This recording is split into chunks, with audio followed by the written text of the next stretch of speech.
जय सद्गुरुदेव, जय पदशरणम। मेरे सद्गुरु की वाणी परम संत महात्मा यशपाल जी महाराज का प्रवृत्ति में निवृत्ति गृहस्थ धर्म के लिए श्रीमद् भगवद गीता का गीता सुधा भाष्य अध्याय 2 श्लोक 7। कार्पण्य दोषोपहत स्वभावः पृच्छामि त्वां धर्म समूढ़ चेताः यच्छ्रेयः स्यान्निश्चितं ब्रूहि तन्मे शिष्यस्ते अहं शाधि मां त्वां प्रपन्नम्।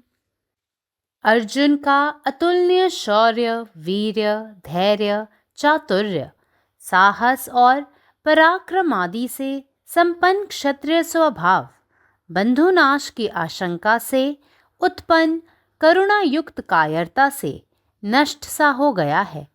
इसलिए उसके अंग शिथिल हो रहे हैं, मुख सूख रहा है, अंग कांप रहे हैं, शरीर में जलन सी हो रही है और मन भ्रमित हो गया है। अर्जुन अपने में इन स्वभाव विरुद्ध लक्षणों को देखकर कहते हैं कि मैं कार्पण्य दोष से उपहत स्वभाव हो गया हूँ। अर्जुन का चित्त इस समय भयानक धर्म संकट में पड़ा है। धर्म अधर्म, कर्तव्य अकर्तव्य का यथार्थ निर्णय करने के लिए उसका अंतःकरण सर्वथा असमर्थ हो गया है। चित्त इतना करुणाविष्ट है कि वह बुद्धि को किसी निर्णय पर पहुंचने ही नहीं देता। इसी से अर्जुन कहते हैं, मैं आपसे पूछता हूँ, जो साधन निश्चित कल्याणकारक हो वह मेरे लिए कहिए, क्योंकि मैं आपका शिष्य हूँ, इसलिए आपके शरण हूँ। इस शरणागत को शिक्षा देने की कृपा कीजिए। अर्जुन भगवान के प्रिय सखा थे। अर्जुन का व्यवहार में भगवान के साथ प्रायः सभी स्थलों में बराबरी का ही संबंध था। खाने पीने, सोने और जाने आने में सभी जगह भगवान उनके साथ समान बर्ताव करते थे और भगवान के श्रेष्ठत्व के प्रति मन में श्रद्धा और सम्मान होने पर भी अर्जुन उनके साथ बराबरी का ही व्यवहार करते थे। आज अपनी ऐसी शोचनीय दशा देखकर अर्जुन को यह अनुभव हुआ कि वह वस्तुतः भगवान से बराबरी करने योग्य नहीं है। बराबरी में सलाह मिलती है, उपदेश नहीं मिलता। उसका काम आज सलाह और प्रेरणा से नहीं चलेगा।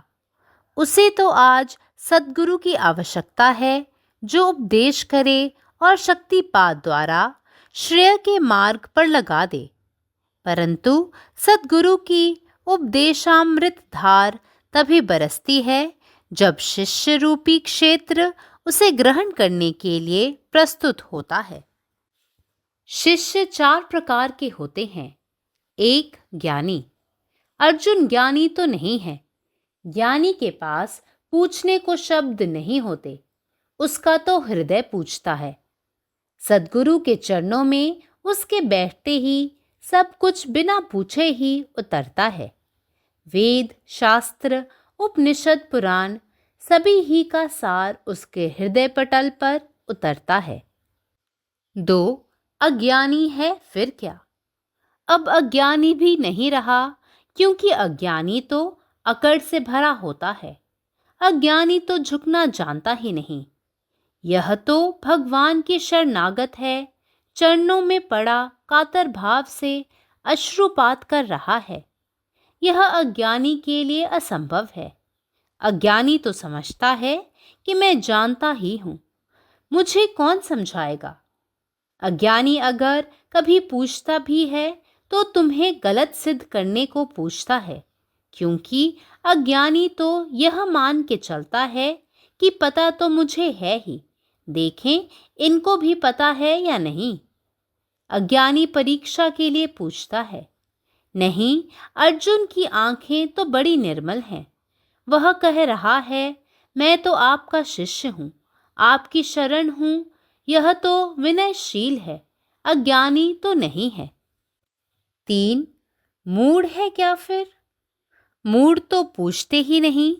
मूढ़ों को तो पता ही नहीं है कि जीवन में कोई समस्या है। मूढ़ और बुद्ध पुरुषों, ज्ञानियों में एक समानता है। बुद्ध पुरुषों के लिए कोई समस्या नहीं रही, मूढ़ों के लिए अभी समस्या उठी ही नहीं। बुद्ध पुरुष समस्या के पार हो गए, मूढ़ अभी समस्या के बाहर हैं। मूढ़ तो इतना मूर्छित है कि उसे कहाँ सवाल। मूढ़ अगर पूछेगा भी तो पूछता है, संसार में थोड़े ज्यादा दिन कैसे रहना हो जाए। मूढ़ पूछता है, बंधन सोने के कैसे बने, बंधन में हीरे जवाहरात कैसे जड़ें। मूढ़ पूछता भी है तो ऐसी बातें पूछता है। ज्ञान, मूढ़ तो मानता ही नहीं कि ज्ञान हो सकता है, तो संभावना को ही स्वीकार नहीं करता। वो तो कहता है, कैसा ज्ञान, मूढ़ तो पशुवत जीता है। नहीं, अर्जुन मूढ़ भी नहीं है। 4. मुमुक्षु है। मुमुक्षु शब्द समझना आवश्यक है। मोक्ष की आकांक्षा, मुमुक्षा। अभी मोक्ष के पास नहीं पहुंचा, ज्ञानी नहीं है। मोक्ष के प्रति पीठ करके नहीं खड़ा, मूढ़ नहीं है। मोक्ष के संबंध में कोई कठोर धारणाएं पकड़कर नहीं बैठा। कट हुज्जती अज्ञानी भी नहीं है, मुमुक्षु है। मुमुक्षु का अर्थ है सरल है जिसकी जिज्ञासा, न मूढ़ता से अपवित्र हो रही है, न अज्ञानपूर्ण धारणाओं से विकृत हो रही है। शुद्ध है अर्जुन की जिज्ञासा, सरल चित्त से पूछ रहा है। आज तक ऐसा नहीं हुआ। इतने समय सखा रूप में साथ रहते हुए कभी भी यह गीता ज्ञान भगवान के मुखारविंद से अवतरित नहीं हुआ। आज अर्जुन सच्चे मुमुक्षु विनयशील शिष्य के रूप में उपस्थित है और भगवान कृष्ण के पवित्र मुखारविंद से गीता सुधाधार प्रवाहित हो रही है। My heart is overpowered by the taint of pity. My mind is confused as to duty. I ask thee, tell me decisively what is good for me. I am thy disciple. Instruct me. I completely surrender my mind and soul to thee. The relationship between the spiritual master and the disciple is unique. The aspirant, sadhak, has an attitude of total surrender to his master, whom he has tested and found fit for total reverence as nothing short of a living and speaking God for him. In the words of Sant Tulsi Das, Nar Roop Hari, the master also, having accepted the disciple, considers it his duty to guide the aspirant with kindness, love, and affection, 1,000 times more than any father could ever feel for his own son. Arjuna, who was all along the kinsman and comrade of Krishna, now becomes a disciple and supplicates for the gift of Shreya, the good. He surrenders himself to the Lord. This frame of mind is a prerequisite for the attainment of spiritual enlightenment. Arjuna has won the heart of Lord Krishna by his self-surrender with all respectfulness unto the feet of his master, and now the eternal spiritual bliss and knowledge, Gita, starts flowing from the heart of the Lord to enlighten his disciple. Om. जय गुरुदेव, जय पदशरण.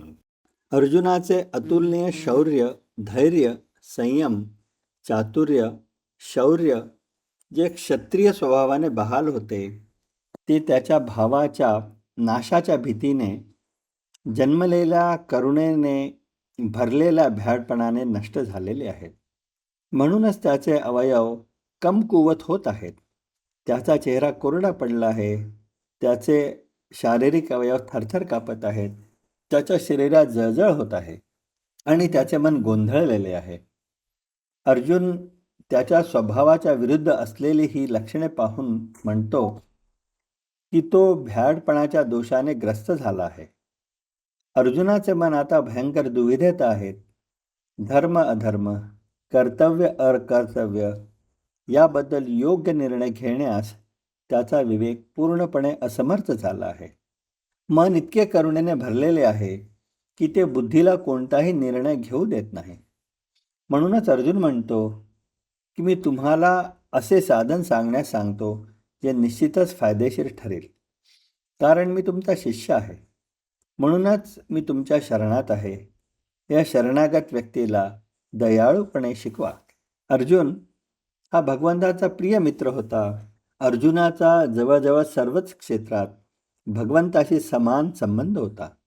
खाणे, पिणे, झोपणे आणि जाणे येणे यात भगवंताने त्याला समान वागणूक दिली आणि भगवंताच्या श्रेष्ठतेबद्दल त्याच्या मनात श्रद्धा आणि आदर असूनही अर्जुनाने त्याला समान मानले. आज त्याची ती दयनीय अवस्था पाहून अर्जुनाला जाणवले की तो प्रत्यक्षात भगवंताच्या बरोबरीचा असण्यास पात्र नाही. समानतेत एखाद्याला उपदेश नाही तर सल्ला मिळतो. त्याचे काम आज सल्ल्या आणि प्रेरणेने होणार नाही. आज त्याला अशा सद्गुरूची आवश्यकता आहे की जो त्याला शक्तिपाताद्वारे शिकवेल आणि कल्याणाच्या मार्गावर आणेल. परंतु सद्गुरूच्या शिकवणीचे अमृत तेव्हाच ओतले जाते जेव्हा शिष्य ते स्वीकारण्यास तयार असतो. शिष्य 4 प्रकारचे असतात. नंबर 1, ज्ञानी. अर्जुन ज्ञानी नाही. ज्ञानी व्यक्तीकडे विचारण्यासाठी शब्द नाहीत, त्याचे हृदयच विचारते. सद्गुरूंच्या चरणी बसताच सर्व काही न मागताच खाली येते. वेद, शास्त्र, उपनिषद, पुराणे यांचे सर्व ज्ञान आणि सार त्याच्या हृदयात आपोआप उतरते. नंबर 2, जर तो अज्ञानी असेल तर काय? आता तो अज्ञानीही नाही, कारण अज्ञानी व्यक्ती अभिमानाने भरलेली असते. अज्ञानी व्यक्तीला नतमस्तक कसे व्हावे हे माहीत नाही. तो देवाला शरण गेला आहे. तो पायाशी पडून दयनीय रीतीने अश्रू ढाळत आहे. हे अज्ञानी व्यक्तीसाठी अशक्य आहे. अज्ञानी व्यक्तीला वाटते की त्याला सर्व काही माहीत आहे. त्याला हे कोण समजावून सांगेल? जर एखादा अज्ञानी व्यक्ती विचारतो तर तो तुम्हाला चुकीचे सिद्ध करण्यासाठी विचारतो, कारण अज्ञानी व्यक्ती असे गृहीत धरतो की त्याला आधीच सर्व काही माहीत आहे. चला पाहूया की याला माहीत आहे की नाही आहे.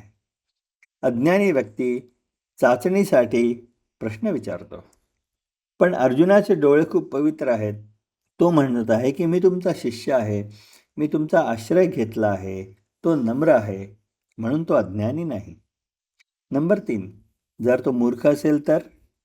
पण मूर्ख प्रश्न विचारतच नाही. मूर्खांना माहीतच नाही. मूर्ख आणि ज्ञानी व्यक्तीमध्ये एक समानता आहे. ज्ञानी व्यक्तीसाठी कुठली समस्याच नाही, काही प्रश्नच नाही, आणि मूर्खांसाठी प्रश्न अजून समस्या उद्भवलेलीच नाही. ज्ञानी व्यक्ती समस्येच्या पलीकडे गेलेला आहे आणि मूर्ख अजूनही समस्येच्या पलीकडे आहे. मूर्ख इतका बेशुद्धपणे तो कुठलाही प्रश्न विचारू शकतच नाही. जरी मूर्खाने प्रश्न विचारला तरी तो विचारतो की आपण या जगात थोडे जास्त काळ कसे जगू शकतो.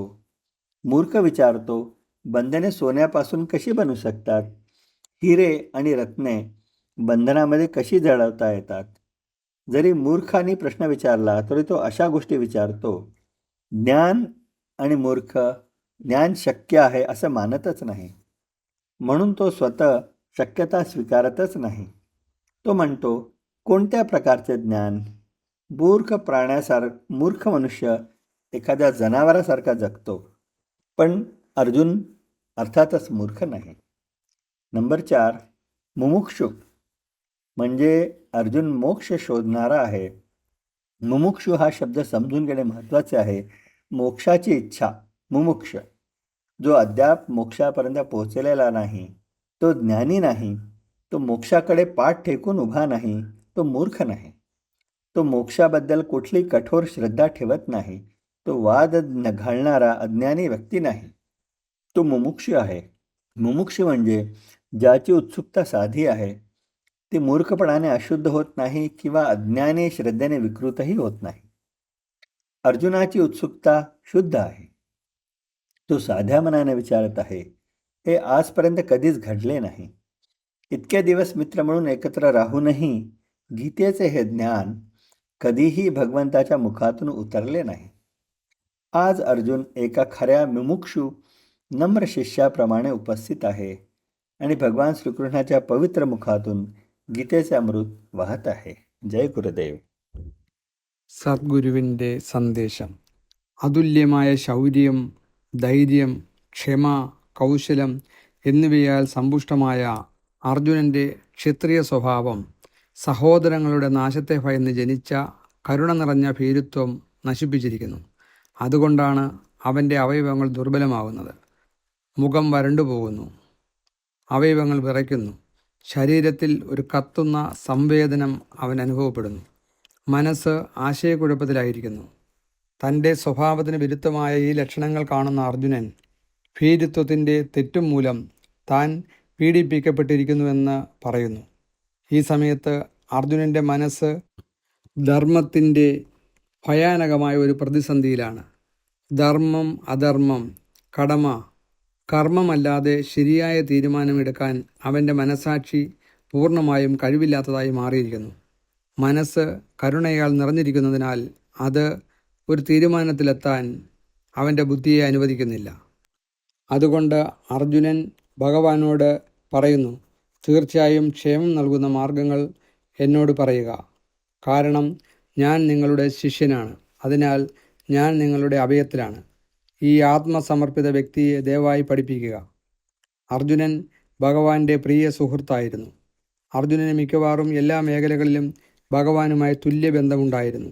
ഭക്ഷണം കഴിക്കുന്നതിലും കുടിക്കുന്നതിലും ഉറങ്ങുന്നതിലും പോകുന്നതിലും വരുന്നതിലും ഭഗവാൻ അദ്ദേഹത്തോട് തുല്യമായി പെരുമാറി. ഭഗവാന്റെ ശ്രേഷ്ഠതയിൽ മനസ്സിൽ വിശ്വാസവും ആദരവും ഉണ്ടായിരുന്നിട്ടും അർജുനൻ അദ്ദേഹത്തെ തുല്യനായി പരിഗണിച്ചു. ഇന്ന് അദ്ദേഹത്തിൻ്റെ ദയനീയ അവസ്ഥ കണ്ട് അർജുനൻ ആശങ്കയിലായി. അദ്ദേഹത്തിൻ്റെ പ്രവൃത്തി ഉപദേശവും പ്രചോദനവും കൊണ്ട് നടക്കില്ല. ശക്തിപാതയിലൂടെ പഠിപ്പിച്ച് പ്രയോജനത്തിൻ്റെ പാതയിലേക്ക് അവനെ നയിക്കുന്ന ഒരു സദ്ഗുരുവിനെ ഇന്ന് അർജുനന് ആവശ്യമുണ്ട്. എന്നാൽ ശിഷ്യൻ അത് സ്വീകരിക്കാൻ തയ്യാറാകുമ്പോൾ മാത്രമേ സദ്ഗുരുവിൻ്റെ ഉപദേശങ്ങളുടെ അമൃത് പകരുകയുള്ളൂ. ശിഷ്യന്മാർ 4 തരമുണ്ട്. 1. അറിവുള്ളവൻ. അർജുനൻ അറിവുള്ളവനല്ല. അറിവുള്ള വ്യക്തിക്ക് ചോദിക്കാൻ വാക്കുകളില്ല, അവൻ്റെ ഹൃദയം ചോദിക്കുന്നു. സദ്ഗുരുവിൻ്റെ കാൽക്കലിരിക്കുമ്പോൾ എല്ലാം ചോദിക്കാതെ തന്നെ കടന്നു വരുന്നു.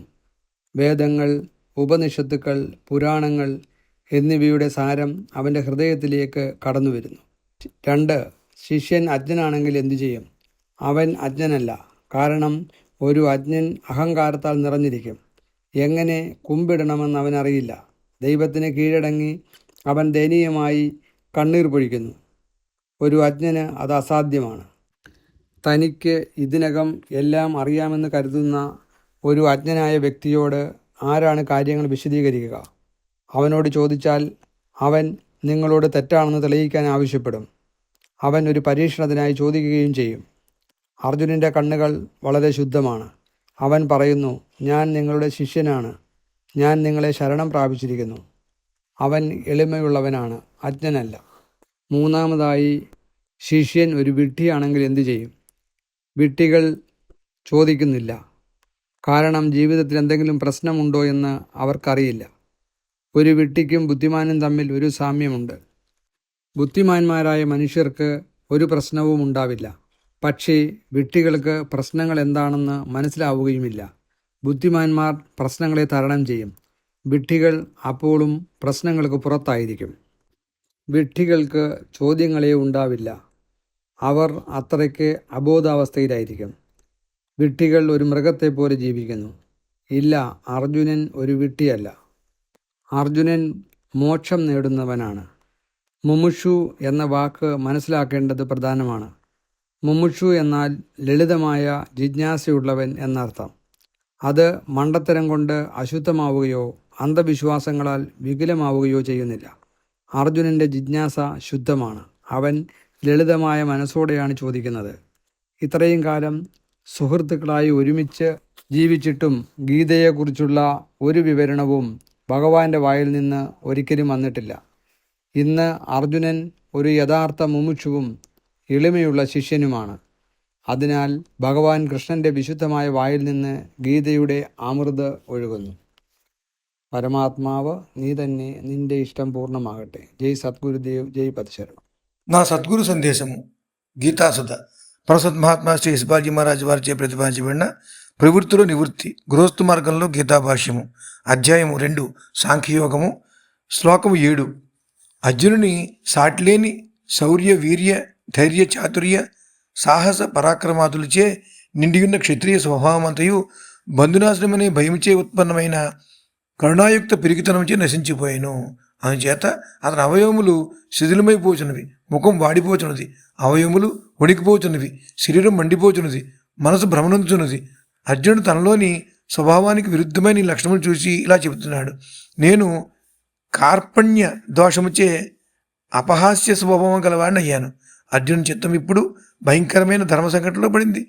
ధర్మాధర్మములు, కర్తవ్యాకర్తవ్యములు యథార్థ నిర్ణయం చేయట్లో అతని అంతఃకరణం పూర్తిగా అసమర్థమైపోయింది. చిత్తం ఎంతగా కరుణాపూరితమైందనగా అది బుద్ధిని ఏ నిర్ణయానికి చేరనిచ్చట్లేదు. దాంతో అర్జునుడు శ్రీకృష్ణునితో ఏ సాధన నిశ్చితముగా కళ్యాణకారకమో దానిని నాకు తెలియజేయమని మిమ్మల్ని అడుగుతున్నాను. ఎందుకంటే నేను మీ శిష్యుణ్ణి, అందుచేత మీకు శరణాగతులను. ఈ శరణాగతులకు దయచేసి కర్తవ్యాన్ని బోధించండి అన్నాడు. అర్జునుడు శ్రీకృష్ణ భగవానునికి ప్రియ స్నేహితుడు. అర్జునుడి వ్యవహారంలో శ్రీకృష్ణ భగవాన్తో సుమారు అన్ని చోట్ల సమానమైన సంబంధాలు ఉన్నాయి.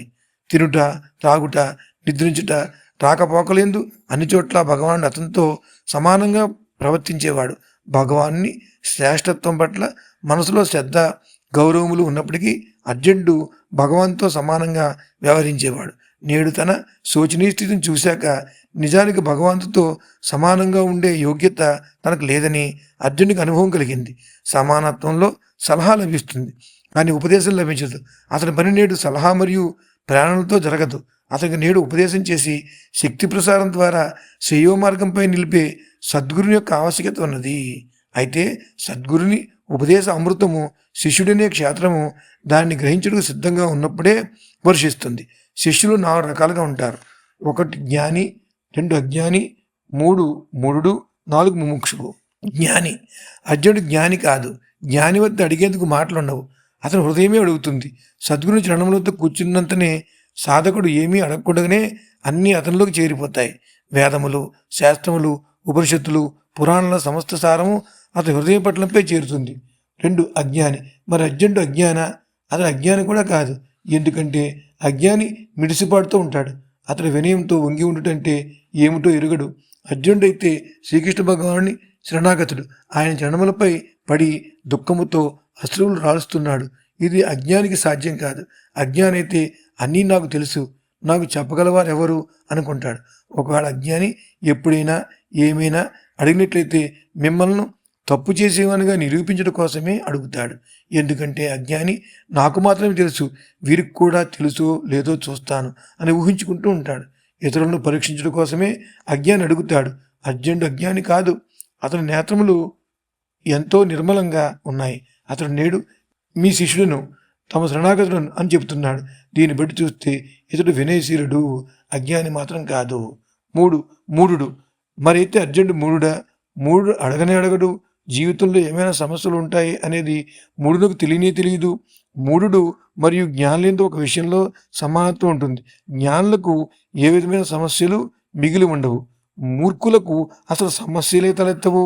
జ్ఞానులు సమస్యకు అతీతంగా ఉంటారు. మూర్ఖులు సమస్యలకు బయట ఉంటారు. మూర్ఖుడు స్తబ్దుడై ఉంటాడు. ఇక అతనికి ప్రశ్నలేమే ఉంటుంది. ఒకవేళ మూఢుడు అడిగినట్టయితే ఏమడుగుతాడనగా ప్రపంచంలో కొద్దిగా ఎక్కువ రోజు ఎలా జీవించాలి అని. మూఢుడు బంగారు గొలుసులు ఎలా తయారు చేయాలి అని అడుగుతాడు. గొలుసు వజ్రాలు, మణిమాణిక్యాలు ఎలా పొదగాలి అని అడుగుతాడు. మూఢుడు అడిగితే ఇలాంటి విషయాలే అడుగుతాడు. జ్ఞానమా? జ్ఞానం ఒకటి ఉంటుందనే విషయాన్ని మూఢుడు అంగీకరించడు. జ్ఞానం కలుగుతుంది అనే దాన్నే స్వీకరించకపోగా ఎలాంటి జ్ఞానం అని అడుగుతాడు. మూర్ఖుడు పశువులే జీవిస్తాడు. దీన్ని బట్టి అర్జునుడు మూఢుడు కూడా కాదు. మరి ముముక్షువు 4 ముముక్షువు. ముముక్షువు అంటే ఏమిటో తెలుసుకోవాల్సిన అవసరం ఉన్నది. మోక్షాన్ని ఆకాంక్షించేవాడు ముముక్షువు. అతడు ఇంకా మోక్షం వరకు చేరలేదు, కావున జ్ఞాని కాడు. మోక్షానికి వ్యతిరేకంగా నిలబడలేదు, అందువలన మూఢుడు కాదు. మోక్షం విషయంలో ఏమైనా కఠోర భావాలను పట్టుకొని కూర్చోలేదు. మహామొండితనం గల ఎవరి మాట వినని అజ్ఞాని కూడా కాదు. అతడు ముముక్షువు. ముముక్షువుకు అర్థం ఏంటంటే ఎవరి జిజ్ఞాస సరళమైనదో, మూర్ఖత్వంతో అపవిత్రం కానిదేదో, అజ్ఞాన భావాలతో వికృతము కానిదేదో అటువంటి జిజ్ఞాస కలవాడే ముముక్షువు. ఇక్కడ అర్జునుడి జిజ్ఞాస పరిశుద్ధమైంది. అతడు సరళ చిత్తంతో అడుగుతున్నాడు. ఇప్పటివరకు ఈ విధంగా జరగలేదు. ఇప్పటివరకు సగునిగా ఉంటూ ఉన్నా కూడా ఈ గీతాజ్ఞానము భగవాన్ని ముఖారవిందం నుండి ఆవిర్భవించలేదు. నేడు అర్జునుడు యథార్థమైన ముముక్షు, వినయశీలుడైన శిష్యునిగా ఆయన సమక్షమున సిద్ధముగా ఉన్నాడు. అందువల్లనే శ్రీకృష్ణ భగవాని ముఖారవిందం నుండి గీతాసుధ ప్రవహించసాగింది. పరమాత్మ నీవే ఉన్నావు, నీ ఇష్టమే నెరవేరాలి. జై సద్గురుదేవ్, జై పరశరణం. अर्जुनक अतुलनीय शौर्य, वीर्य, धैर्य, चातुर्य, साहस आ पराक्रम सँ संपन्न क्षत्रिय स्वभाव, बंधु विनाशक संभावना देखैत देरी दया माया सँ जन्मल कायरता में नष्ट भऽ गेल अछि। तैं ओकर अंग शिथिल भऽ गेल अछि, मुख सुखायल अछि, देह काँपि रहल अछि, जरैत अछि आ मोन भ्रमित भऽ गेल अछि। स्वभाव विरुद्ध एहि विकार सबके अनुभव कऽ अर्जुन स्वयं कहैत छथि, हम कार्पण्य दोष सँ ग्रसित स्वभावहारी भऽ गेल छी। एहि क्षण अर्जुनक चित्त भयानक धर्म संकट में पड़ल अछि। धर्म अधर्म, कर्तव्य अकर्तव्य के ठोस निर्णय करबाक सामर्थ्य अंतःकरण हारि चुकल अछि। चित्त में करुणा एतेक प्रबल अछि जे बुद्धि निर्णय नहि कऽ पा रहल अछि। ओ भगवान सँ निवेदन करैत छथि, हे नाथ, अहाँ जे उपाय हमरा कल्याणक लेल योग्य बुझैत छी से कहू। हम अहाँक शिष्य छी, तैं अहाँक शरणागत बनि अहाँ सँ यथार्थ शिक्षा चाहैत छी। एहि शरणागत के शिक्षा देबाक कृपा करू। अर्जुन भगवान श्री कृष्ण के परम प्रिय सखा छलाह। संपूर्ण जीवन यात्रा में खाय पीबऽ में, सुतऽ उठऽ में, आवागमन में सदिखन ओ भगवान सँ समान स्तर पर व्यवहार करैत रहला। मुदा आइ अर्जुन अपन दयनीय अवस्था के देखैत छथि आ हुनका ई अनुभूति होइत छनि जे हम भगवान सँ बराबरी के योग्य नहि छी। बराबरी में केवल सलाह भेटैत अछि, उपदेश नहि। मुदा आइ केवल सलाह वा प्रेरणा सँ काज नहि चलि सकैत अछि। अर्जुन के आब सतगुरु केर आवश्यकता अछि, जे केवल उपदेश नहि अपितु शक्तिपात सँ जीवन के श्रेय मार्ग पर लगा सकैत। किंतु सद्गुरु के उपदेश अमृत धारा तखनहि बरसैत अछि जखन शिष्य रूपी भूमि पूर्ण विनम्रता आ समर्पण सँ स्वयं के ग्रहण करबाक लेल प्रस्तुत करैत अछि। शिष्य 4 प्रकारक होइत छथि। ज्ञानी, मुदा अर्जुन ज्ञानी नहि छथि। ज्ञानी शिष्य के प्रश्न नहि होइत अछि, ओकर खाली हृदय प्रश्न करैत अछि। जखन एहन ज्ञानी सद्गुरु के चरण में बैसैत अछि तखन ओ बिना किछु पुछने सर्व ज्ञान अपन हृदय पर स्वयं उतरैत देखैत अछि। वेद, शास्त्र, उपनिषद, पुराण सब किछु ओकर हृदय पटल पर प्रतिबिंबित भऽ जाइत अछि। दोसर, तखन ओ अज्ञानी छी की? नहि, आब ओ अज्ञानी सेहो नहि अछि, किएक तऽ अज्ञानी गौरव सँ भरल होइत अछि। ओ तऽ झुकब बुझिते नहि छै। मुदा अर्जुन तऽ भगवानक चरण में पड़ल छथि, आँखि सँ नोर बहा रहल छथि। ई अज्ञानी लेल असंभव अछि। अज्ञानी तऽ बुझैत अछि जे हम तऽ सबटा बुझिते छी, आब हमरा के की बुझायत। ओ जे कखनो पूछतो अछि तऽ लोक के त्रुटिपूर्ण सिद्ध करबाक हेतु, किएक तऽ ओकर धारणा पहिने सँ बनल अछि, हमरा तऽ बुझल छैहे, आब देखैत छी जे ई बुझैत अछि कि नहि। अज्ञानी परीक्षा लेल पूछैत अछि। नहि, अर्जुनक नेत्र में निर्मलता अछि, निर्दोष विनय छै। ओ कहैत अछि, हम तऽ अहाँक शिष्य छी, अहाँक शरण में छी। अर्जुन तऽ विनयशील शरणागत अछि, अज्ञानी नहि। की अर्जुन मूढ़ अछि? नहि, मूढ़ तऽ ओ होइत छै जे पुछबे नहि करैत छै। मूढ़ के तऽ बुझले नहि होइत अछि जे जीवन में कोनो समस्या सेहो भऽ सकैत अछि। मूढ़ आ बुद्ध पुरुष माने ज्ञानी में एकटा अद्भुत समानता छै। बुद्ध पुरुष सब समस्या के पार भऽ गेल छथि आ मूढ़ सब समस्या में प्रवेशे नहि केने छै। जँ मूढ़ कखनो किछु पूछितो अछि तऽ ई जे हम संसार में आर किछु दिन बेसी केना जीब, बंधन सबके सोन में केना बनाओल जाय, हीरा जवाहरात से जीवनक पिंजर केना सजाओल जाय, ओ ज्ञान के संभावना के मानबे नहीं करैत अछि। ज्ञान से कोन वस्तु अछि, तकर कोन बात भऽ सकैत अछि। मूढ़ तऽ पशुवत जीवन जीवैत अछि। नहि, अर्जुन तऽ मूढ़ नहि छथि। की अर्जुन मुमुक्षु अछि? ई मुमुक्षु शब्दक अर्थ बुझनाइ परम आवश्यक अछि। मोक्षक आकांक्षा से मुमुक्षा भेल। जकर चित्त मोक्ष दिस टिकल हुए से मुमुक्षु अछि। ने ओ ज्ञानी अछि जे मोक्ष के प्राप्त कऽ चुकल हुए, आ ने ओ मूढ़ अछि जे मोक्ष के नामो नहि सुनने छै। ने ओ अज्ञानी अछि जे कठोर अहंकारपूर्ण धारणा लऽ बैसल हुए। ओ मुमुक्षु छी जे सरल अछि, निर्मल अछि, जेकर जिज्ञासा ने तऽ मूढ़तासँ कलुषित अछि आ ने अज्ञानपूर्ण धारणासँ विकृत। शुद्ध अछि अर्जुनक प्रश्न पूछबाक जिज्ञासा। एखन धरि ई नहि भेल अछि। जखन धरि अर्जुन सखा छल तखन धरि गीता के अमृतवाणी प्रकट नहि भेल, किंतु आइ जखन ओ पूर्ण शरणागत बनि विनयी शिष्य बनि गेल तखन प्रभुक मुखारबिंदसँ बहि रहल अछि गीता सुधा के पवित्र प्रवाह। अखिल भारतीय संत मत सत्संग पंजीकृत दिल्ली, मुख्यालय B20 CC colony, Rana Pratap Bagh के सामने, दिल्ली। सत्संग आश्रम संत यशरूप तपोभूमि परिसर, अनंगपुर, जिला फरीदाबाद, हरियाणा।